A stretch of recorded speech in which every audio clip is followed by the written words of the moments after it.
आज हम बात करेंगे 1916 के लखनऊ समझौते की। ये एक ऐसा पल था जिसने भारत के स्वतंत्रता आंदोलन की कहानी को एक नया मोड़ दे दिया, हमेशा के लिए। कभी सोचा है कि जब दो बिल्कुल अलग अलग रास्ते एक ही मंजिल की तरफ मुड़ जाएं तो क्या होता है? ये सवाल सिर्फ एक सवाल नहीं है, बल्कि ये हमें सीधे 1916 के उस ऐतिहासिक समझौते की कहानी के दिल में ले जाता है। तो कहानी की शुरुआत होती है 1916 के लखनऊ से। इंडियन नेशनल कांग्रेस का सालाना सेशन चल रहा था। माहौल में एक गहमागहमी तो थी, लेकिन शायद ही किसी को ये अंदाजा था कि ये जगह, ये अधिवेशन इतिहास लिखने वाला है।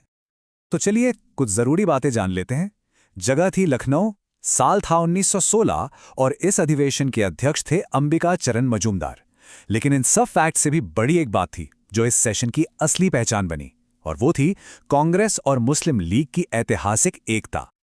जरा सोचिए, इस पल से ठीक पहले तक भारत की राजनीति में दो सबसे बड़ी धाराएं थीं, इंडियन नेशनल कांग्रेस और मुस्लिम लीग, और ये दोनों धाराएं बिल्कुल अलग अलग बह रही थीं। लेकिन लखनऊ में कुछ ऐसा हुआ जिसकी उम्मीद किसी को नहीं थी। इन दो धाराओं का संगम हो गया। देखिए, 1916 से पहले सीन कुछ ऐसा था कि कांग्रेस और मुस्लिम लीग के रास्ते अलग थे। कांग्रेस की अपनी मांगें थीं जो पूरे देश के लिए राजनीतिक सुधारों पर जोर देती थी।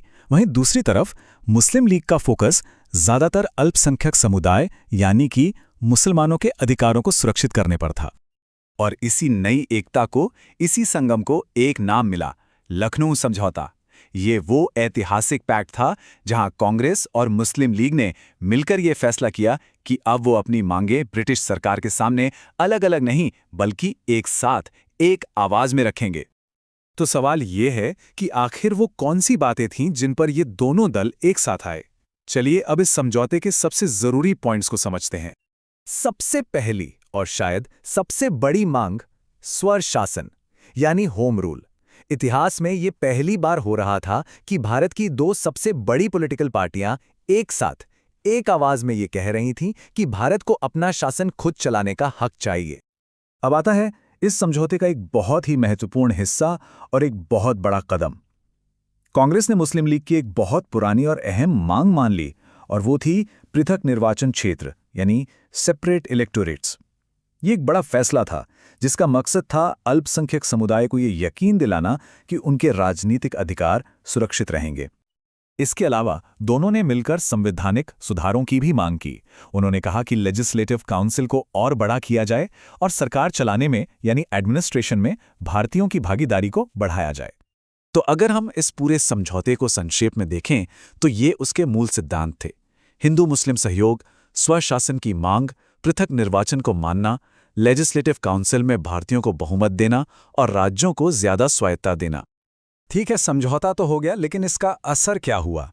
क्योंकि ये तो साफ है कि जब दो इतनी बड़ी ताकतें एक साथ आती हैं तो उसका प्रभाव भी जबरदस्त होता है। और ये जो नंबर 1 है ना, ये अपने आप में पूरी कहानी कह देता है। ये पहली बार था, इतिहास में पहली बार हिंदू और मुस्लिम पॉलिटिकल लीडरशिप अपने मतभेदों को किनारे रखकर एक कॉमन प्लेटफॉर्म पर एक साथ आई थी। इस एकता ने, इस एक आवाज ने स्वतंत्रता संग्राम में जैसे एक नई जान फूंक दी।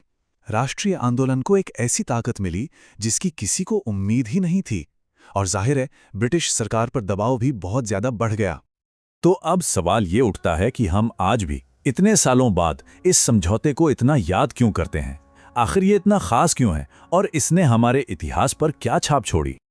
देखिए, इस समझौते का असर बहुत गहरा और दूर तक गया। इसने सिर्फ नेशनल मूवमेंट को एक नई एनर्जी ही नहीं दी, बल्कि आने वाले समय के लिए संवैधानिक सुधारों का एक रास्ता भी खोल दिया।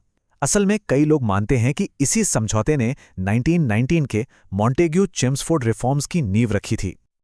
और आखिर में एक सवाल, ये सवाल सिर्फ इतिहास के बारे में नहीं है। जब हम 1916 के इस पल को देखते हैं जहां एकदम अलग अलग विचारधाराओं ने एक बड़े लक्ष्य के लिए हाथ मिला लिया, तो इतिहास का यह क्षण एकता की ताकत के बारे में आज हमें क्या सिखाता है, इस पर सोचना जरूरी है।